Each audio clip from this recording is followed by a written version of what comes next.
Hello friends, welcome to gift towns. आप सभी को राधे राधे, जय श्री कृष्णा। तो कैसे हैं आप सब, कमेंट्स में ज़रूर बताइएगा। तो साथियों, आज का वीडियो आप लोगों के लिए मैं बना रही हूँ और इसी टॉपिक से रिलेटेड कई वीडियो बनेंगे, क्योंकि आप लोग हमेशा कमेंट्स में हमसे कई बार पूछ चुके हैं कि मैंने अपनी शॉप कैसे खोली और शॉप खोलते समय हमें किन किन बातों का ध्यान रखना चाहिए। तो इसी टॉपिक से रिलेटेड कुछ वीडियो मैं आप लोगों के लिए बनाना चाह रही हूँ, तो उसका ये पहला वीडियो होगा। तो साथियों, जब हम लोग कोई शॉप या बिज़नेस खोलने स्टार्ट करने के बारे में सोचते हैं, तो सोचने से लेकर के अपने बिज़नेस को सेटअप करना और एक अच्छे मुकाम तक ले जाने के लिए बहुत सारे काम हमें करने होते हैं। तो काफ़ी सारे टॉपिक होते हैं, काफ़ी सारी चर्चाएं होती हैं, तो सारा कुछ एक ही वीडियो में नहीं कवर हो पाएगा। तो ये चीज़ मैं आपको स्टार्टिंग में ही बता दे रही हूँ। तो आज के वीडियो पे मैं आपको थोड़ा थोड़ा करके एक एक स्टेप बाय स्टेप आपको बताऊंगी कि क्या क्या चीज़ें वो करनी चाहिए, जो हमें अपने व्यापार को शुरू करने से लेकर के अपने व्यापार को अच्छे मुकाम तक ले जाने के लिए ज़रूरी होती हैं। और फिर मैं सभी स्टेप को अलग से डिटेल वीडियो बनाऊंगी। जिन लोगों को अलग से डिटेल वीडियो की आवश्यकता नहीं है, तो उन लोगों के लिए ये वीडियो कंप्लीट होगा। और जो लोग अलग अलग टॉपिक पे अच्छे से डिटेल वीडियो चाहते हैं, तो वो लोग मेरे आगे की वीडियो भी देख लीजिएगा। जैसा कि मैं हमेशा ही कहती हूँ कि मैं अपने अनुभव और जो व्यापार और बिज़नेस को बढ़ाने से संबंधित जो जानकारियाँ होती हैं, वो सभी आपके साथ शेयर करती हूँ। इस टॉपिक पे मेरे अनुभव ही रहेंगे और जो मुझे जानकारियाँ मिली वो सब आपको मैं बताऊँगी। तो जो लोग मेरे चैनल पर पहली बार आए हैं, तो मैं उन्हें बता दूं कि मैं शिखा, मेरी गिफ्ट और स्टेशनरी की शॉप है। तो मैं अपने अनुभव और जो जानकारियां मुझे मिलती हैं वो सभी आपके साथ में शेयर करती हूं। तो जिन लोगों ने अभी तक चैनल को सब्सक्राइब नहीं किया है, तो गिफ्ट हाउस चैनल को ज़रूर सब्सक्राइब कर लें, और अगर वीडियो पसंद आए तो लाइक और शेयर भी ज़रूर करिएगा। तो चलिए वीडियो शुरू करते हैं। तो साथियों, जब हम कोई व्यापार, बिजनेस या कोई शॉप खोलने के बारे में सोचते हैं, तो सबसे पहले हमारे मन में विचार आता है। तो मेरे अकॉर्डिंग जो विचार हमारा होता है किसी भी बिज़नेस को शुरू करना या कोई भी शॉप खोलने से रिलेटेड, वो विचार ही बेस होता है हमारे शॉप और बिज़नेस को आगे बढ़ाने के लिए। क्योंकि विचार ही प्रमुख है। अगर हमारा विचार ही नहीं है, हमारा मन ही नहीं लग रहा है, हमारा इंटरेस्ट ही नहीं है उस काम को, और जो हम काम कर रहे हैं वो हमें पसंद नहीं है, उसकी आइटम हमको पसंद नहीं है, तो हम उस काम में अच्छा ग्रो नहीं कर पाएंगे। तो सबसे पहले ज़रूरी है कि जो भी हम काम करना चाहते हैं, जो भी हम काम शुरू करना चाहते हैं, उस काम से हमको प्रेम होना चाहिए।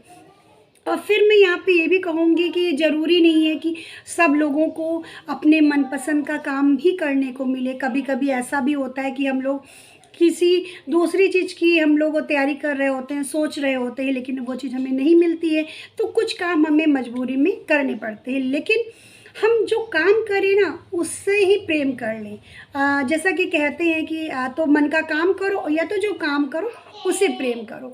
तो यहाँ पर वही चीज़ है। ओवरऑल आप जो भी काम स्टार्ट करो, तो उससे आपको प्रेम होना चाहिए, उसकी आइटम से आपको प्रेम होना चाहिए, तभी आपका जो बिज़नेस है वो सक्सेस होगा। मैं हमेशा ही सकारात्मक विचारों पर इसलिए जोर देती हूँ कि जैसा कि आपने भी देखा होगा, सुना होगा कि अगर आप दो प्लांट लीजिए और एक से आप पॉजिटिव थॉट दीजिए और एक को आप निगेटिव थॉट दीजिए, तो दोनों पर ही हमें पॉजिटिव और निगेटिव का असर दिखता है। तो यही हमारे व्यापार के साथ भी होता है। अगर आप चिड़चिड़े होकर के, आपका मूड ख़राब है, आप दुकान पे आते हो, अपने व्यापार पे जाते हो, तो वो विचार आपके वहाँ पर फ्लो होंगे और फिर निगेटिव ही उसका आपको रिस्पांस मिलेगा। और वही आप अगर बहुत खुशी खुशी मन से जाते हो और आपके हमेशा एक सकारात्मक विचार होता है कि हाँ, मेरा व्यापार आगे बढ़ रहा है, आगे बढ़ेगा, इस तरह के आप पॉजिटिव थॉट वहाँ पर रिलीज़ करते हैं, तो आपका व्यापार आगे ज़रूर बढ़ता है। तो ये बहुत ही ज़रूरी है कि अगर आप कुछ भी स्टार्ट करना चाह रहे हैं, तो आपका जो विचार है वो सकारात्मक होना चाहिए। और बहुत ज़रूरी है कि आप अपने काम से प्रेम करो। ठीक है, अब हम देखते हैं दूसरा पॉइंट, जो कि है स्थान, प्लेस। आप कहाँ पर अपना व्यापार सेट कर रहे हैं, आप अपनी शॉप कहाँ पर करना चाहते हैं, तो इसके लिए भी आपका जो स्थान है, जगह है, वो बहुत ही मायने रखती है। जैसा कि मेरी गिफ्ट और स्टेशनरी की शॉप है, तो मैं इसी पर ही बात करूँगी, क्योंकि मैं अपने अनुभव ही आपके साथ शेयर करती हूँ। तो गिफ्ट और स्टेशनरी की शॉप जो है वो वैसे तो कही गई है कि मार्केट पे आप अगर करते हो तो अच्छी होती है, क्योंकि मार्केट से बहुत लोग गुजर रहे होते हैं और वहाँ पर कोई दूसरा भी सामान लेने आते हैं, तो उनको अगर याद आता है तो आपकी शॉप पर वो आकर सामान ले सकते हैं। मतलब कहने का मतलब है कि मार्केट पे बहुत लोग चलते हैं तो आपका सामान ज़्यादा बिकेगा। लेकिन अगर आपका घर है और आपके घर के आसपास भी काफ़ी स्कूल है, ऑफिस है और बच्चे हैं, कोचिंग क्लासेस वगैरह हैं, तो आप घर पर भी शॉप खोल सकते हैं स्टेशनरी की, आपको फ़ायदा ही रहेगा। पहला फ़ायदा तो आपको ये होगा कि आपका रेंट बचेगा। दूसरा होगा कि आपका टाइम भी थोड़ा सेव होगा, क्योंकि स्टेशनरी शॉप पर, जैसा कि मैंने पिछले वीडियो में बताया था कि टाइमिंग का भी बहुत ख़ास रोल होता है। जैसे बच्चे सुबह स्कूल जाते हैं मॉर्निंग में, तो आपकी शॉप खुली होनी चाहिए उस समय। लेकिन अगर आप मार्केट पे होंगे तो पॉसिबल नहीं है हो पाता है कि आप 7 बजे जा कर के या 6:30 बजे जा कर के आप शॉप अपनी खोलें। अगर आप घर पे आपकी शॉप है तो आप आराम से सुबह बच्चों के स्कूल जाते समय आप शॉप को खोल सकते हैं। तो मेरे यहाँ पर कहने का ये मतलब है कि आप जो दुकान खोल रहे हैं स्टेशनरी की या गिफ्ट की, ख़ास तौर से स्टेशनरी की बात करते हैं, तो अगर आप दुकान खोल रही हैं तो आप ये ध्यान रखिए कि आपकी शॉप के आसपास स्कूल ज़रूर होने चाहिए।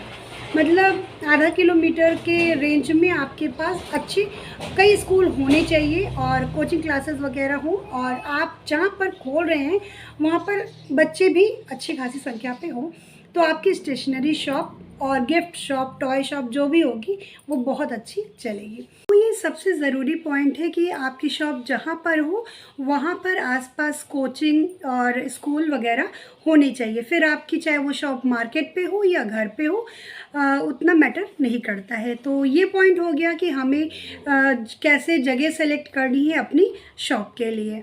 अब देखते हैं तीसरा पॉइंट। तीसरा स्टेप हमारा होगा, जब हम कोई स्टेशनरी शॉप खोल रहे हैं तो हमें फर्नीचर बनवाना होता है। जब हमारा जगह एक तय होगी कि कहाँ पर हमको दुकान लेनी है, या घर पर ही कर रहे हैं तो आप एक स्पेस बना लेते हैं जहाँ पर आपको अपनी दुकान सेट करनी है।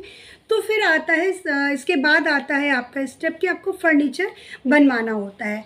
जैसे कि आपको अगर स्टेशनरी शॉप करनी है तो उसके लिए आपको डिस्प्ले काउंटर हो गया, अपनी कॉपियाँ और जो और भी सामान होता है स्टेशनरी और टॉय गिफ्ट का, वो रखने के लिए आपको रैक वगैरह बनवानी होती हैं।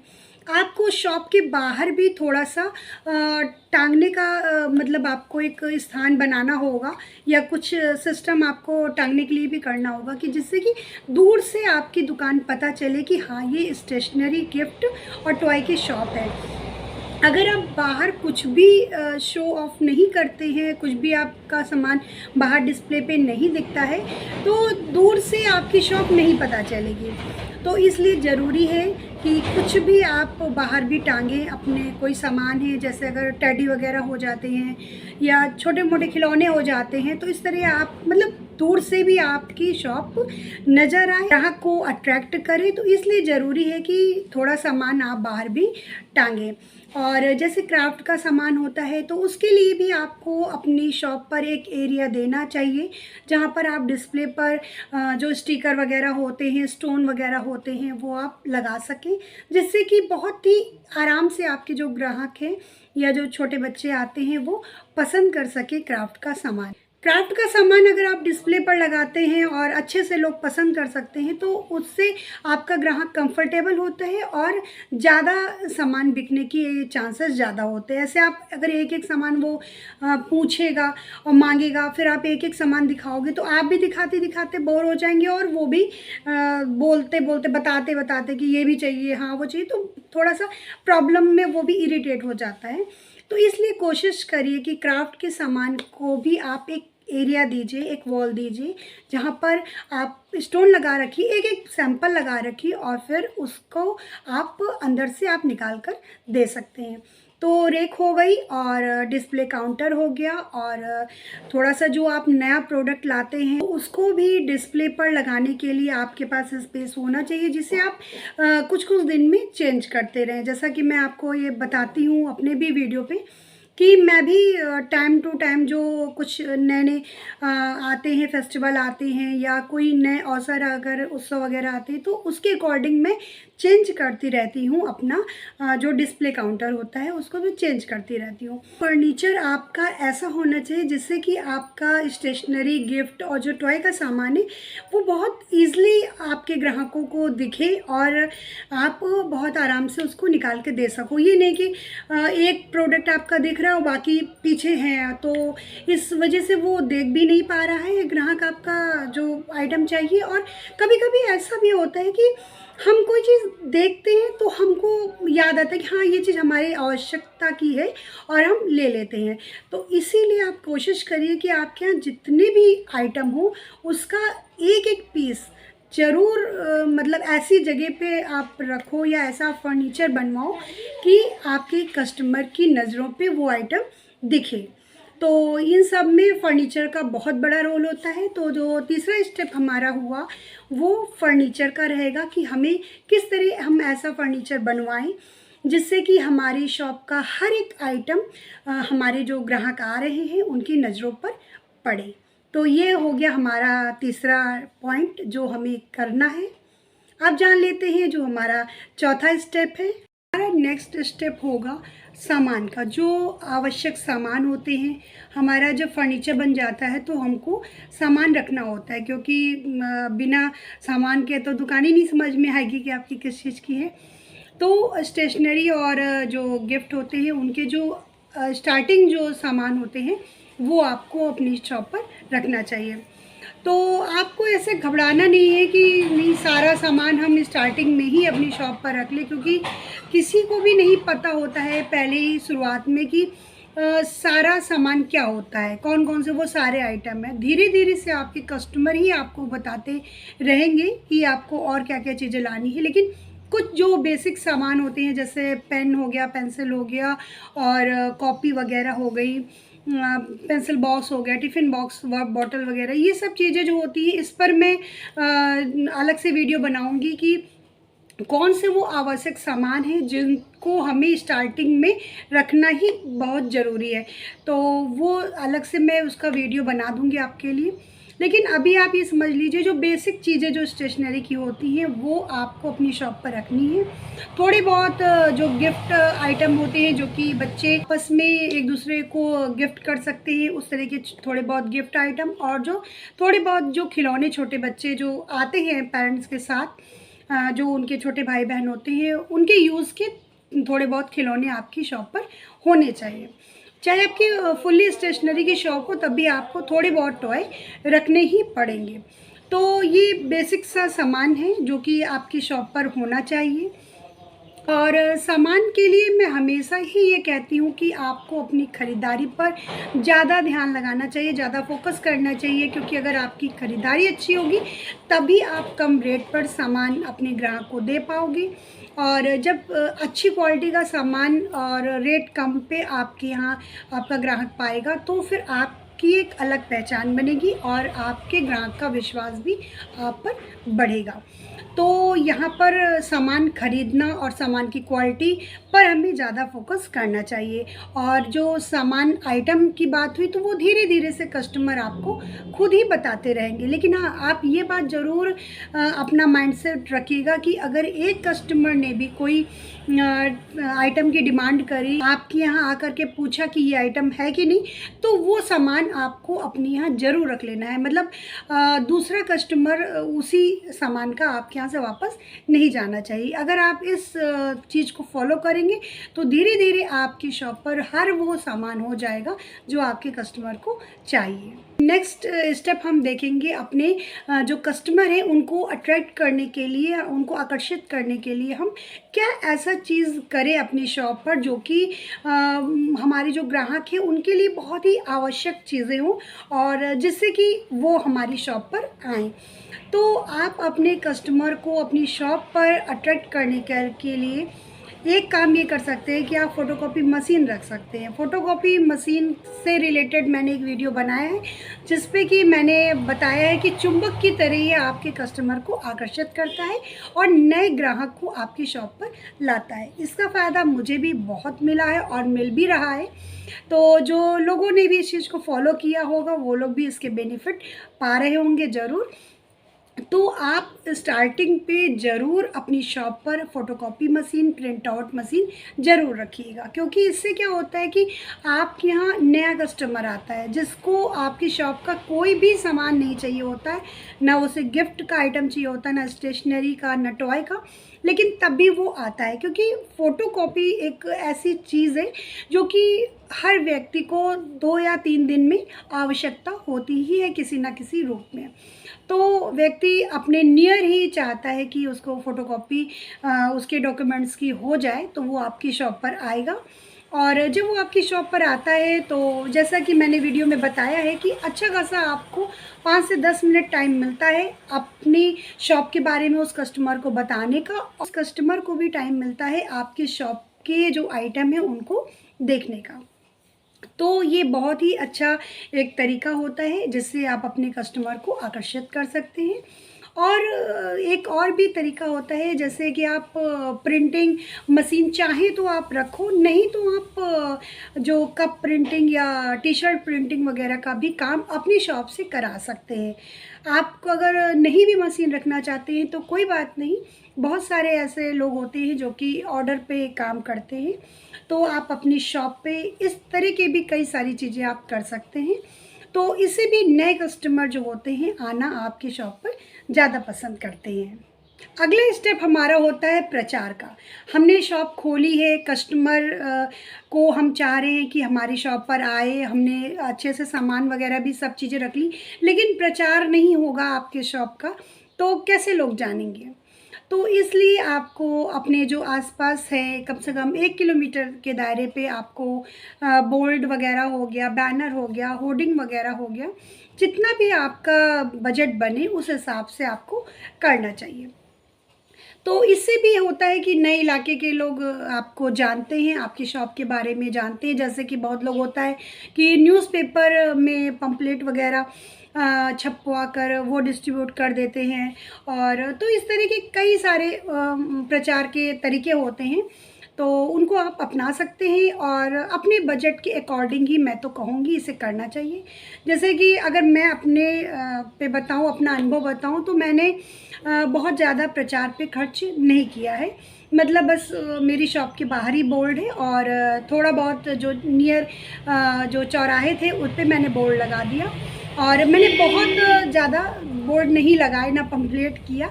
मेरा फोकस क्या है कि जो कस्टमर एक बार आए तो वो इतना अच्छे से कन्विंस हो जाए तो उसको ही आपकी शॉप अच्छी लगे और आपकी शॉप पर उसको यूज़फुल आइटम मिले, क्वालिटी अच्छी मिले, रेट अच्छा मिले। तो मेरा फोकस यहाँ पर ज़्यादा रहता है। थोड़ा बजट का भी दिक्कत होती है, तो अगर आपका जैसा बजट हो, जितना भी आप बोर्ड, होर्डिंग, बैनर लगवा सकते हैं आप लगवाइए। और लेकिन ये है कि क्वालिटी अगर आपकी अच्छी होगी और रेट आपका अच्छा होगा तो वो ज़्यादा इफ़ेक्ट करेगा। क्योंकि मानिए अगर आपने बहुत बैनर लगवा दिए, बहुत होर्डिंग लगवा दिया, लेकिन कस्टमर आपकी शॉप पर आता है और उसको क्वालिटी अच्छी नहीं मिलती, रेट हाई मिलता है, तो फिर मुश्किल है कि वो दोबारा आए। तो मेरा फोकस यहाँ पर रहता है कि जो कस्टमर मेरे यहाँ एक बार आए तो वो मेरा रेगुलर कस्टमर की लिस्ट में हो जाए, मतलब वो बार बार आना चाहें, उन्हें हमारी शॉप के जो रेट है वो पसंद आए और जो आइटम है उसकी क्वालिटी पसंद आए। तो मैंने तो बहुत ज़्यादा प्रचार पे खर्च नहीं किया है, तभी मैं आपको कह रही हूँ कि आपका जैसा बजट हो वैसे आप प्रचार पे खर्च कर सकते हैं। अब नेक्स्ट पॉइंट हम देखते हैं कि हमारी शॉप पर जो स्टेशनरी की शॉप है, तो आप लोग जानते होंगे, जो लोग कर रहे होंगे या जो लोग नए हैं उनको मैं बता दूं कि सिर्फ और सिर्फ स्टेशनरी आइटम्स जो होते हैं उन पर बहुत ज़्यादा प्रॉफिट नहीं मिलता है।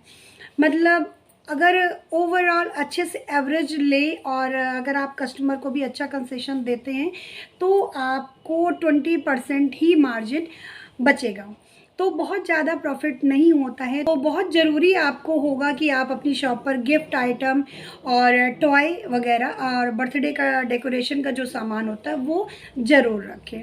इससे क्या होगा कि आपका जो स्टेशनरी पे कम मार्जिन है वो थोड़ा वहाँ पर एडजस्ट हो जाता है। लेकिन अगर आपको ग्राहक अच्छे बनाने हैं और चाहते हैं कि आपके कस्टमर रिपीट होते रहें, तो आपको स्टार्टिंग में कम मार्जिन लेना ही पड़ेगा। नहीं तो एक बार कस्टमर आएगा, आप अच्छा मार्जिन से ले लोगे लेकिन फिर दोबारा वो नहीं आता है।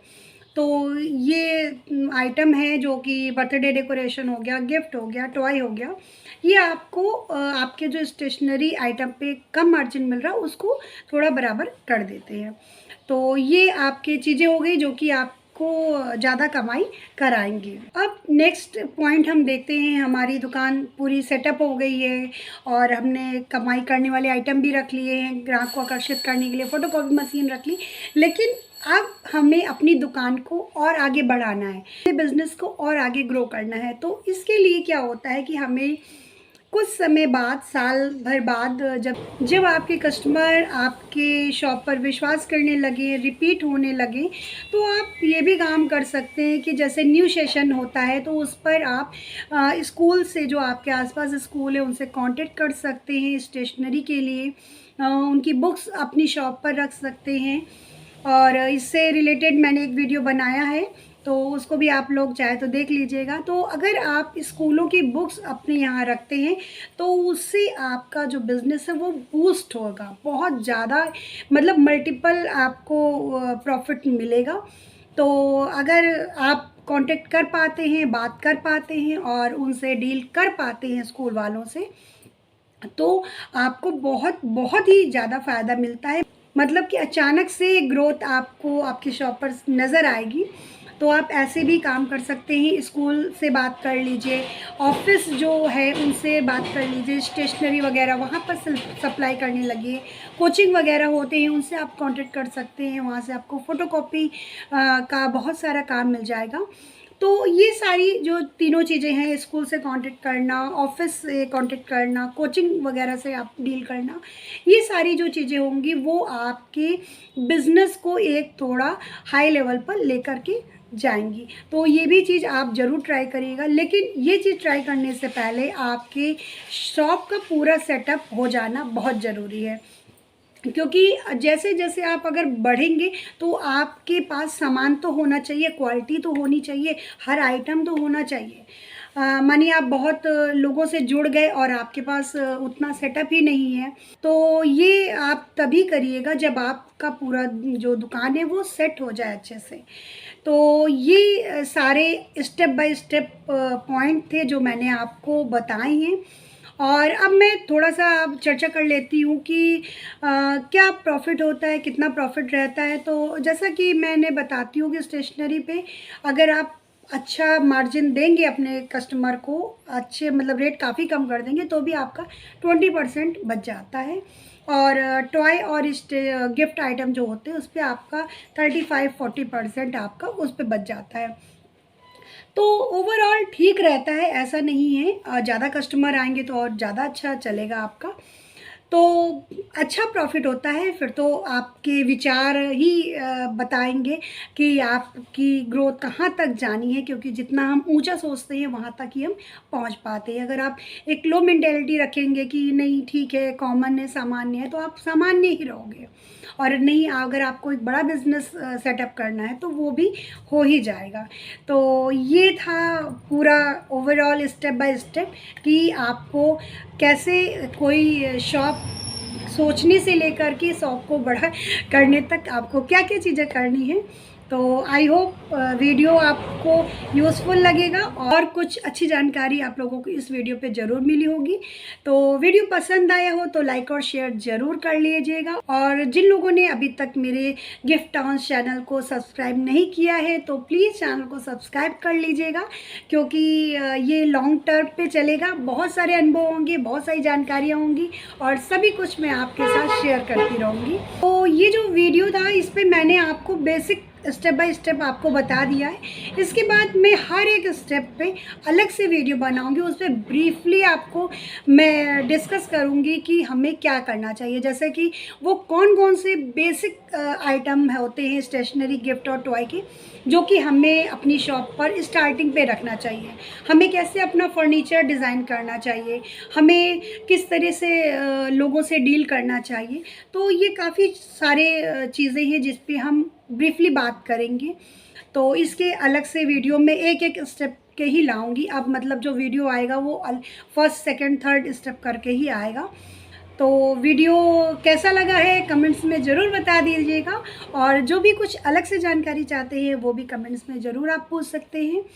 और कुछ लोगों ने कमेंट्स में पूछा था कि स्कूल से कांटेक्ट कैसे करें। तो इसके लिए मैं उन लोगों से यही कहना चाहूँगी कि आप खुद स्कूल जाइए, स्कूल मैनेजमेंट से आप खुद मिलिए, क्योंकि हर जगह के स्कूल अलग होते हैं, मैनेजमेंट अलग होते हैं। आपके बात करने का तरीका अलग होता है, मैनेजमेंट के बात करने का तरीका अलग होता है।